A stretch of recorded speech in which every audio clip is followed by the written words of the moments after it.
जानकारी इस वक्त बीजेपी खेमे से मिल रही है। तो राज्यसभा चुनाव से जुड़ी ये बड़ी खबर आपको बता रहे हैं। संजय भाटिया को उम्मीदवार बना दिया गया है। ये बड़ी जानकारी इस वक्त आपको बता रहे हैं। राज्यसभा चुनाव से जुड़ी ये खबर है। राज्यसभा चुनाव से जुड़ी हुई ये बड़ी खबर। हरियाणा के लिए संजय भाटिया बीजेपी की तरफ से उम्मीदवार होंगे। तो बड़ी जानकारी इस वक्त राज्यसभा चुनाव से जुड़ी सामने आ रही है। तो संजय भाटिया को भारतीय जनता पार्टी ने राज्यसभा उम्मीदवार घोषित कर दिया है।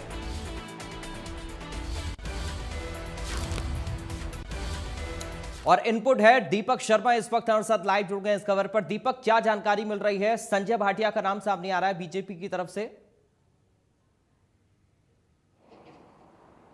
जी बिल्कुल, अगर बात करें राज्यसभा चुनाव को लेकर के, हरियाणा में दो सीटों पर चुनाव होना है। एक तो रामचंद्र जांगड़ा और किरण चौधरी, दो ऐसे थे जिनका कार्यकाल खत्म हो रहा था, जिसके बाद राज्यसभा की सीटों का जब उम्मीदवारों को लेकर के इसका ऐलान हुआ है, जिसमें भारतीय जनता पार्टी ने हरियाणा से अपने राज्यसभा सीट को लेकर के संजय भाटिया के नाम का जो है उनको अपना उम्मीदवार बनाया है। संजय भाटिया जो अगर बताएं करनाल के रहने वाले हैं। संजय भाटिया यूं तो पहले करनाल से लोकसभा के सांसद थे और पार्टी के एक मजबूत नेता भी हैं, पुराने कर्मठ कार्यकर्ता कहे जाते हैं संजय भाटिया, जो कि करनाल से लोकसभा सांसद हुआ करते थे। लेकिन जब हरियाणा में अगर बात करें जो अभी मौजूदा में केंद्रीय मंत्री मनोहर लाल, जब वो हरियाणा में मुख्यमंत्री हुआ करते थे और उन्होंने अपनी विधानसभा की सदस्यता से मुख्यमंत्री पद से इस्तीफा दिया था, तो उसके बाद उन्होंने करनाल लोकसभा से चुनाव लड़ा था।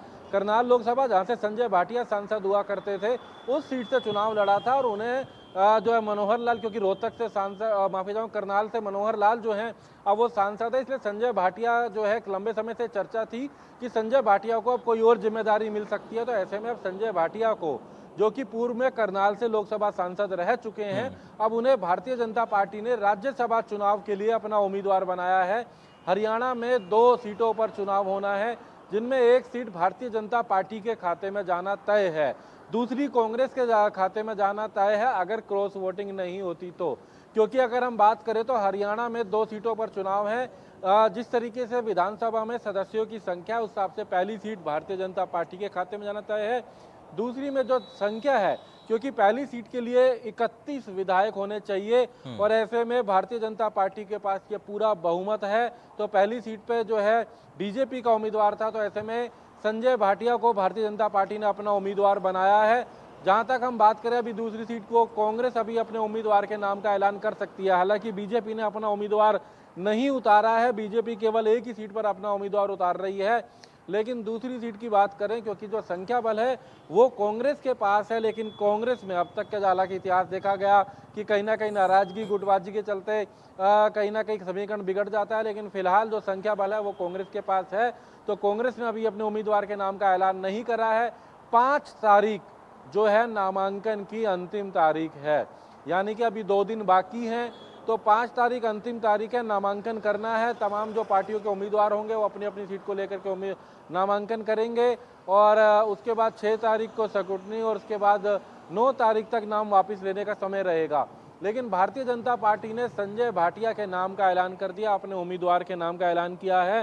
राज्यसभा सांसद के तौर पर अगर बात करें, उम्मीदवारों के नामों का ऐलान होना था राज्यसभा चुनाव को लेकर के, जिसमें भारतीय जनता पार्टी ने संजय भाटिया को अपना उम्मीदवार बनाया है।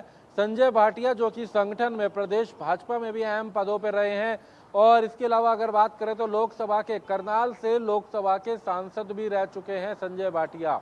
करनाल लोकसभा से सांसद थे, लेकिन जब मनोहर लाल ने विधानसभा की सदस्यता से इस्तीफा दिया और उन्होंने लोकसभा चुनाव लड़ना था, तो लोकसभा की सीट जहां से संजय भाटिया सांसद हुआ करते थे, तो वहां पर उस वक्त पिछले लोकसभा चुनावों में मनोहर लाल ने ये चुनाव लड़ा था।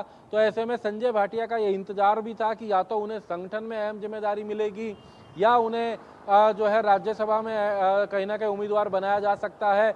और इस बार भी राज्यसभा के जो नाम थे उनमें अगर बात की जाए तो संजय भाटिया के नाम को लेकर के चर्चा थी, संजय भाटिया को उम्मीदवार बनाया जा सकता है, इस बात को लेकर के चर्चा थी। इस बात को लेकर के हमने पहले भी ये चर्चा करी थी कि संजय भाटिया का नाम है, उसमें सुनीता दुग्गल का नाम है, ऐसे कई नाम थे जिनको लेकर के चर्चा चल रही थी, लेकिन संजय भाटिया के नाम पर ही मोहर लगी है। एक लंबे समय का इंतजार भी था कि संजय भाटिया जो पार्टी के एक कर्मठ कार्यकर्ता के तौर पर भी रहे हैं, कई पदों पर कई जिम्मेदारियां संभाल चुके हैं, उन्हें यहाँ पर ये जिम्मेदारी दी। चलिए दीपक, आप बने रहिएगा, आपके पास हम आएंगे लौटकर। एक बड़ी जानकारी इस वक्त मिल रही है, अपने दर्शकों को बता दें। इस वक्त एक बड़ी खबर मिल रही है, राज्यसभा चुनाव के लिए बीजेपी ने उम्मीदवार का ऐलान कर दिया है। बीजेपी ने संजय भाटिया को उम्मीदवार बनाया है। संजय भाटिया का नाम तय हो गया है। कांग्रेस ने अब तक अपने पत्ते नहीं खोले हैं। कांग्रेस पार्टी ने अपने पत्ते नहीं खोले, उम्मीदवार का नाम अभी तक सामने नहीं आया। कांग्रेस के में से 5 तारीख को आखिरी डेट है, 16 मार्च को राज्यसभा के लिए चुनाव होना है, तो कल का दिन शेष है बीच में, और परसों आखिरी तारीख 5 तारीख को अंतिम तिथि है नामांकन दाखिल करने के लिए।